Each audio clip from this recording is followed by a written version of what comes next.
Tout d'abord, j'aimerais savoir quel est l'usage au sein du Front National lorsque vous vous déplacez ou un des responsables du Front National se déplace à l'étranger à l'égard des autorités. Comment organisez-vous un déplacement à l'étranger? Madame Le Pen.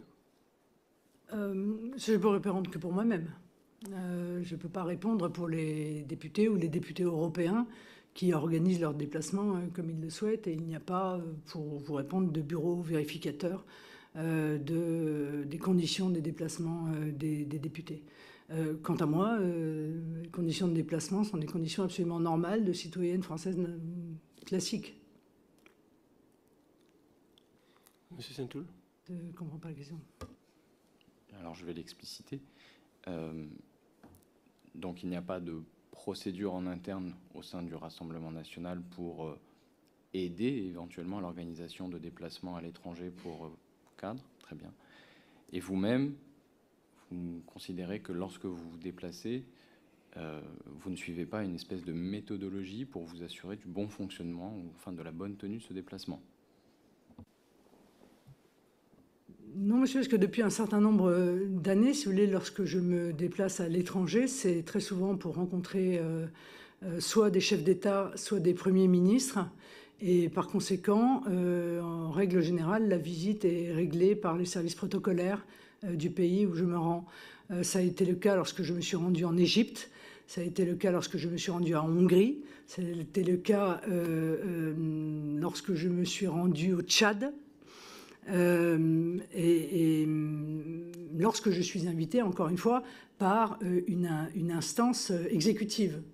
Lorsque je suis invitée, par exemple, par le président de la Douma, y compris à l'époque où je n'étais pas députée nationale moi-même, eh bien, ce sont mes équipes qui organisent matériellement, enfin, la logistique de ces déplacements. Et il est arrivé assez souvent que soient mis à notre disposition les moyens de l'Assemblée, par exemple, qui nous accueillaient ou qui nous recevaient. Monsieur Saint-Toul. Je note que vous avez une prédilection pour les démocrates patentés, mais plus précisément, est-ce que vous entrez en relation d'abord avec le Quai d'Orsay ou avec les ambassades des pays, les ambassades de France dans les pays dans lesquels vous vous déplacez?